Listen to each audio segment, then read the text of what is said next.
Hello friends. तो last video में हमने लगभग एसेंशियल लिस्ट ऑफ मेडिसिन तक की बात करी थी। आज हमने बोला था कि फार्माकोकाइनेटिक्स एंड फार्माकोडायनेमिक्स को हम डिस्कस करेंगे, लेकिन अभी जनरली मैं कोशिश करूंगा कि पहले कुछ बेसिक चीजों को थोड़ा समझ लेते हैं, थोड़ा पिक्चर क्लियर हो जाएगी उससे आगे की कहानी समझने के लिए। तो मैं कोशिश करूंगा कि जितना हो सके आपको बता सकूं ताकि आगे कठिनाई ना हो। तो मैं ये कोशिश करता हूं कि सबसे पहले हम ये जाने कि प्लाज्मा मेम्ब्रेन क्या है ना। सेल जो है, हमने जनरली सुना है कि जो सेल होती है, सेल वो प्लाज्मा मेम्ब्रेन से कवर होती है, वो बाइफॉस्फोलिपिड लेयर होता है, सेल के अंदर न्यूक्लियस होता है, इधर पे स्मूथ एंडोप्लाज्मिक रेटिकुलम होता है, इधर रफ एंडोप्लाज्मिक रेटिकुलम होता है, इधर पे माइटोकॉन्ड्रिया होता है, वैक्यूल्स होते हैं, लाइसोसोम्स होते हैं, लिपोसोम्स होते हैं। बहुत कुछ हमने सुना है, बहुत कुछ सुना है जनरली, पर हमने इतना सुन लिया है कि ये जो प्लाज्मा मेम्ब्रेन होती है प्रोटेक्टिव लेयर होती है, और प्रोटेक्टिव लेयर जो जनरली होती है उसमें जो हमारा सबसे एक जो बेस्ट मॉडल दिया गया वो फ्लूइड मोजाइक मॉडल दिया गया था, है ना। एक मॉडल दिया था एक साइंटिस्ट ने, फ्लूइड मोजाइक मॉडल। अब ये जो फ्लूइड मोजाइक मॉडल है ये एक्चुअली में बोलता है कि ये जो मेम्ब्रेन होती है, ये सेमी फ्लूइड नेचर की होती है, मतलब ना सॉलिड होती है ना लिक्विड होती है, सेमी फ्लूइड नेचर की होती है। कुछ बेसिक कॉन्सेप्ट को हम क्लियर करते हैं, हमको ज्यादा डिटेल में नहीं जाना है। तो जनरली ये जो प्लाज्मा मेम्ब्रेन होती है, ये मान के चलिए मैंने इतना टुकड़ा काटा और इसको यहां मैं जूम कर देता हूं। ये जो जूम कर दिया मैंने इसको, ताकि मैं माइक्रोस्कोप में देख रहा हूं, इलेक्ट्रॉन माइक्रोस्कोप में मान के चलिए मैं देख रहा हूं, ठीक है, देख रहा हूं कैसा दिख रहा है। तो अगर मैं देख रहा हूं तो मैं सबसे पहले मेरे को इसकी मालूम है, ये समझ आ गया कि ये बाइफॉस्फोलिपिड लेयर है, ये दिख गया। ये दो फॉस्फोलिपिड लेयर है, ये एक फॉस्फोलिपिड है, दो तरफ से अरेंज है, ऊपर नीचे ऊपर नीचे ऊपर नीचे, बाइफॉस्फोलिपिड लेयर है। अब क्या होता है कि जब भी कोई ड्रग या कुछ भी हम मॉलिक्यूल जब आता है और इससे टच होता है तो इससे एब्जॉर्ब होना चाहिए, उसको हमारे मेम्ब्रेन पे अगर हम कुछ लगाते हैं तो इसको एब्जॉर्ब होना चाहिए, है ना। तो जनरली जो होता है, क्योंकि इसकी जो आउटर पार्ट जो होती है वो कैसी होती है, हाइड्रोफिलिक होती है। हाइड्रोफिलिक मतलब ये जो ऊपरी सतह है, समझ रहे हैं आप बात को, कि ये पूरा एक मेम्ब्रेन है। इस मेम्ब्रेन में जो ऊपरी सतह है, चाहे ऊपर से देखो चाहे नीचे से, वो जो सतह है वो जो है वो क्या है, हाइड्रोफिलिक है। मतलब एक्वस चीजें, इधर से एक्वस बोल लिया जाए या फिर पोलर बोल लिया जाए, पोलर चीजें जो होती हैं, पोलर चीजें यहां तक तो आ जाएंगी, लेकिन इसके बाद क्रॉस नहीं कर पाती हैं। ऐसा क्यों? इसका कारण है कि ये जो इसका इनर पार्ट होता है, ये जो इनर पार्ट होता है, इसका बीच का पार्ट, ये जो होता है ये हाइड्रोफोबिक होता है।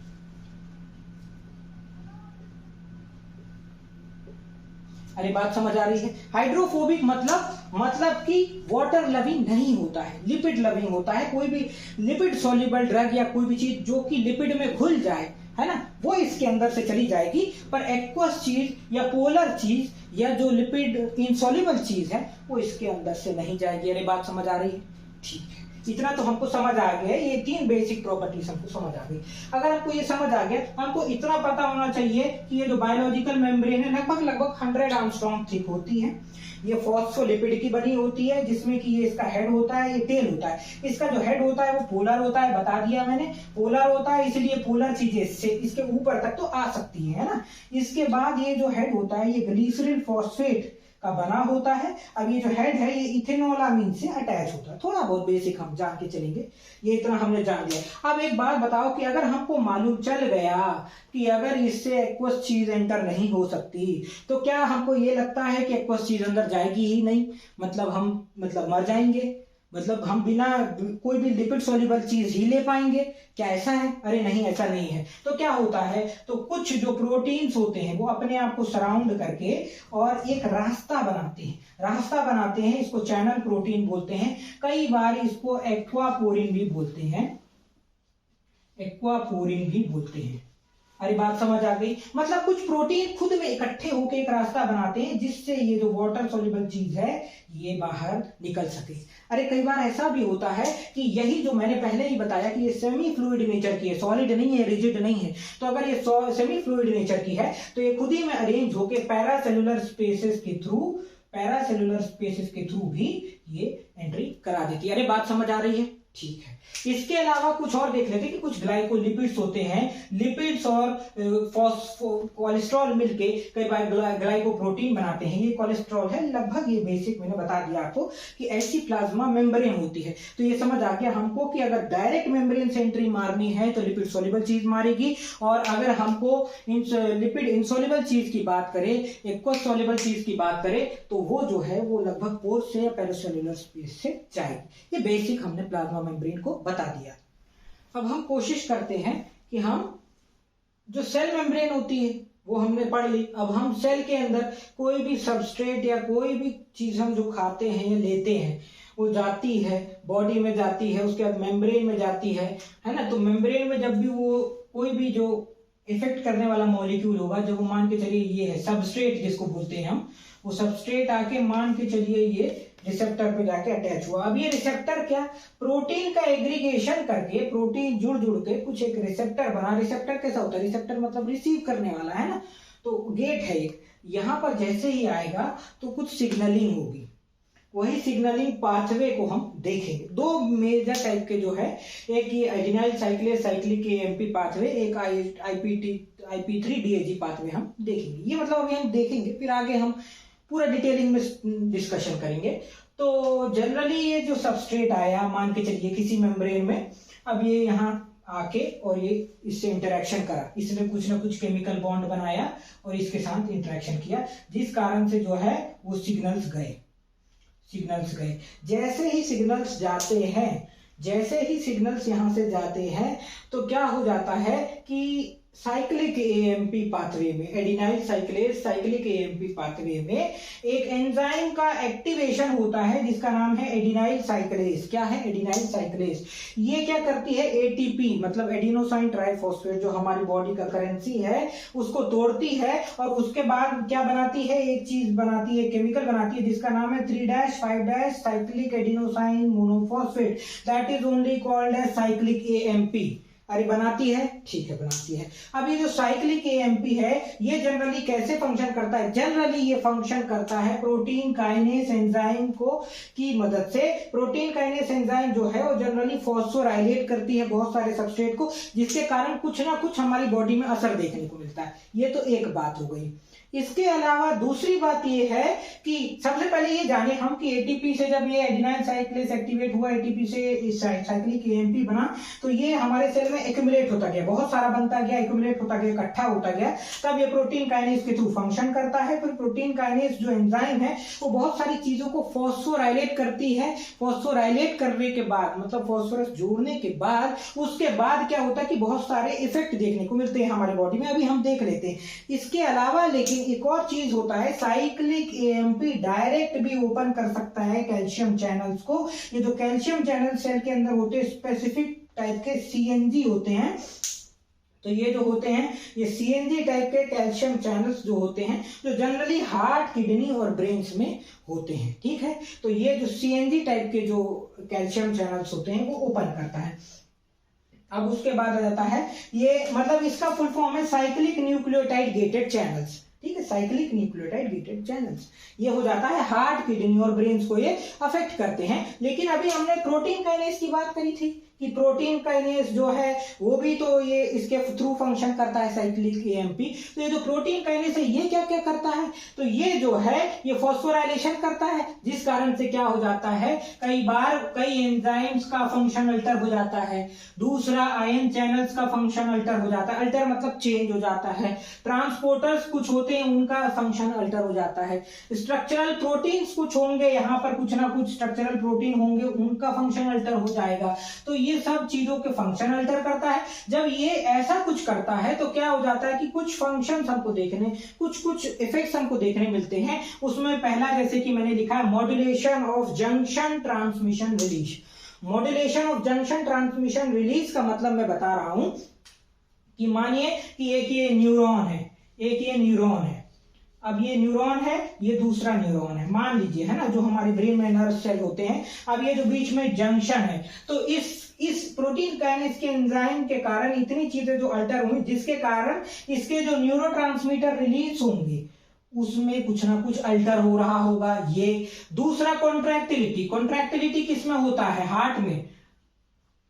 हार्ट में, क्योंकि अगर कैल्शियम चैनल ओपन हुआ तो हार्ट कॉन्ट्रैक्ट होने लगेगा, हार्ट कॉन्ट्रैक्ट होने लगेगा। दूसरा है रिलैक्सेशन स्मूथ मसल्स का। स्मूथ मसल्स का मतलब जो कि हमारी बॉडी में जनरली गट में है, मतलब जीआईटी, ये जो ईसोफेगस है, ये जनरली स्मूथ मसल्स का रिलैक्सेशन होगा। जब भी हार्ट या फिर हार्ट का कॉन्ट्रैक्शन होगा तो स्मूथ मसल्स का कॉन्ट्रैक्शन होगा। इसके अलावा अगर ये ब्लड का फ्लो बढ़ा, कॉन्ट्रैक्टिलिटी हुई, ब्लड का फ्लो बढ़ा तो हमको ग्लूकोज की रिक्वायरमेंट ज्यादा है। ग्लूकोज की रिक्वायरमेंट ज्यादा है तो लिवर में से ग्लाइकोजेनोलाइसिस होने लगेगा, मतलब ग्लाइकोजन जो कि स्टोर्ड ग्लूकोज है हमारी बॉडी में वो टूटने लगेगा। ग्लाइकोजेनोलाइसिस मतलब टूटना, ताकि ग्लूकोज मिल जाए। लिपोलाइसिस होने लगेगा ताकि बॉडी को अप्रोप्रिएट लिपिड मिलने लगे, ये हो जाएगा। इसके अलावा क्या होगा, इनहिबिशन ऑफ ट्रांसमिशन और सिक्रीशन, कोई भी सिक्रीशन का इनहिबिशन होगा, मतलब ट्रांसमिशन कोई भी न्यूरोट्रांसमीटर का और कोई भी हार्मोन का सिक्रीशन जो है वो भी इनहिबिशन हो जाएगा, क्योंकि फास्ट ब्लड फ्लो हो रहा है एक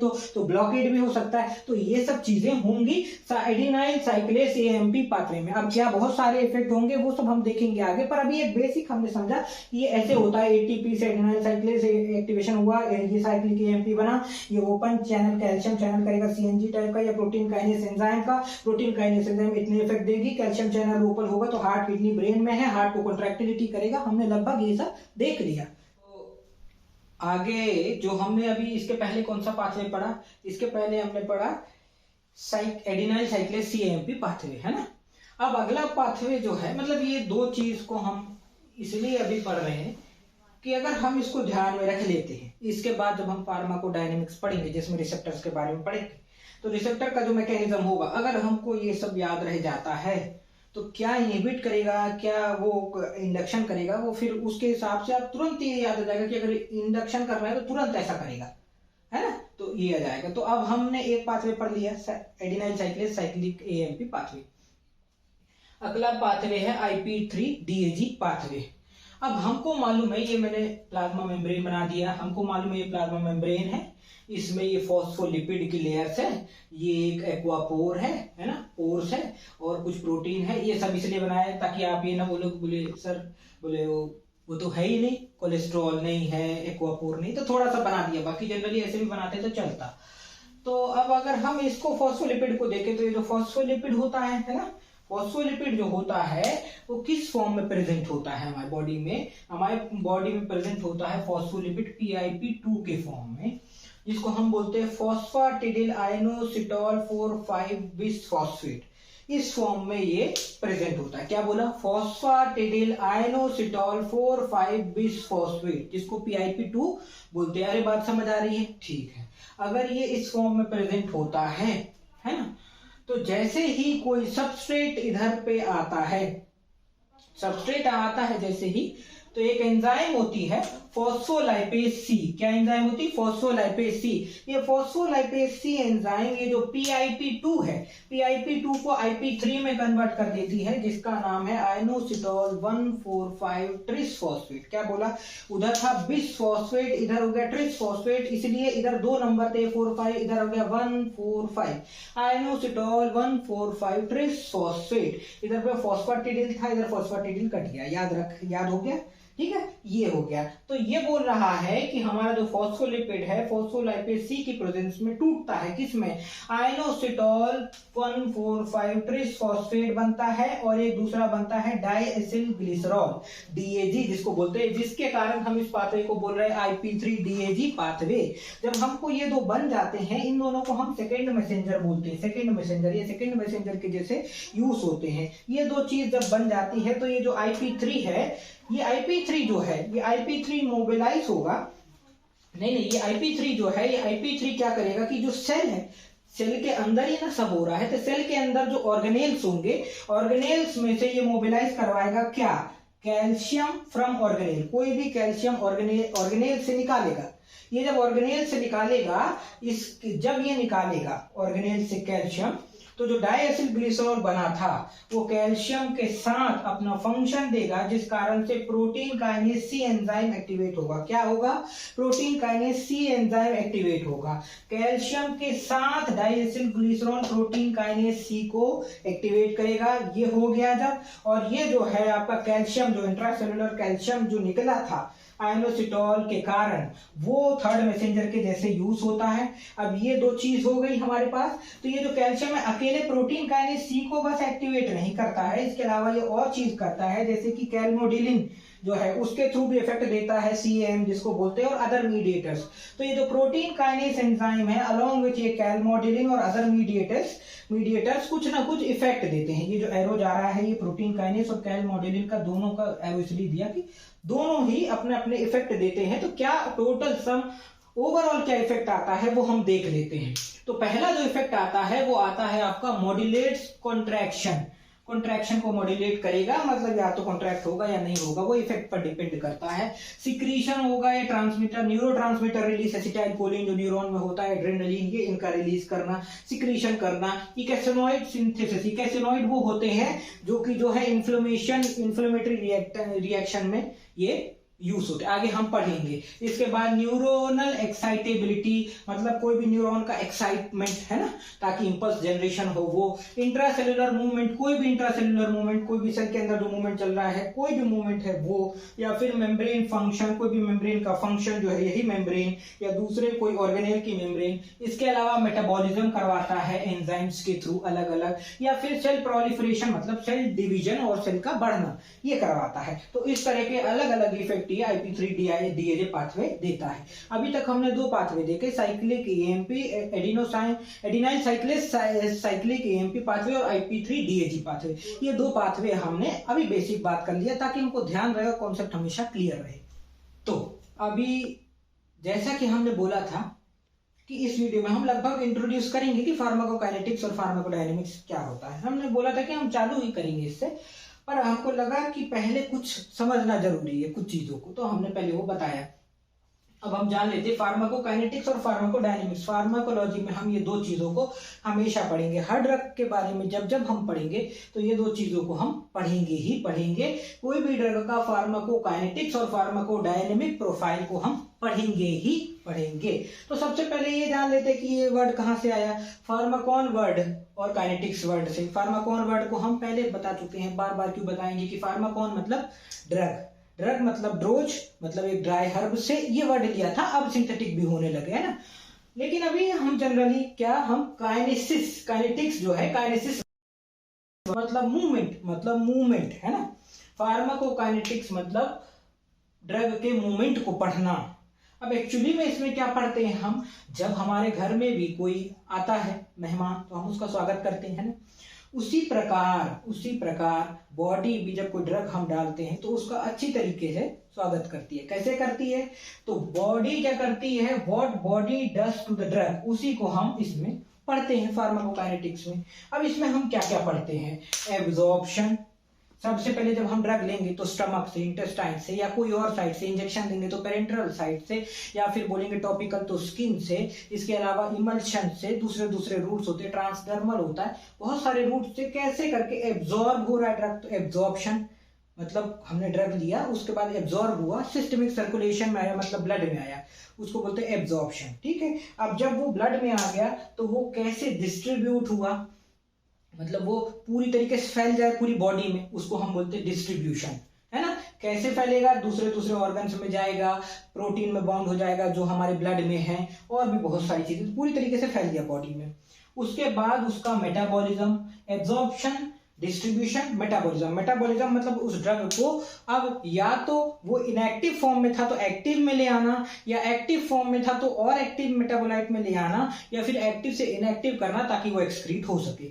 ये सब कुछ जो है मेटाबॉलिज्म होता है। अब क्या होता है, हमारी ड्रग जो है वो उसको वाटर सोल्यूबल बनाना, वो भी मेटाबॉलिज्म का ही पार्ट है ताकि वो यूरिन के थ्रू निकल सके। अब बचता है आपका एक्सक्रीशन मतलब बॉडी के बाहर जाना। अब सीधी ये बात आती है कि अगर ये हम पढ़ रहे हैं तो हमारे दिमाग में ये आना चाहिए कि भैया पहले ड्रग खाएंगे तो पहले तो इफेक्ट करेगा ना यार, कि पहले ही एक्सक्रीशन हो जाएगा। नहीं, ये सब चीजें साइमल्टेनियसली चलती रहती हैं, इफेक्ट भी होता रहता है, पर ये सब चीजें साइमल्टेनियसली चलती रहती हैं। अब ये हम क्या पढ़ते हैं, हमको समझ आ गया फार्माकोकाइनेटिक्स में ADME, absorption, distribution, metabolism and excretion, ये हम पढ़ते हैं। एक एग्जांपल ले लिया हमने, जनरल एग्जांपल पैरासिटामोल का, ठीक है। अब उसकी प्रोफाइलिंग करते हैं हम, फार्माकोकाइनेटिक प्रोफाइलिंग। तो कैसे करते हैं, ए मतलब एब्जॉर्प्शन अच्छा एब्जॉर्ब होता है, गुड एब्जॉर्प्शन कब, पीक उसका पहुंच जाता है, 20 से 30 मिनट तक उसका पीक पहुंच जाता है ब्लड लेवल में।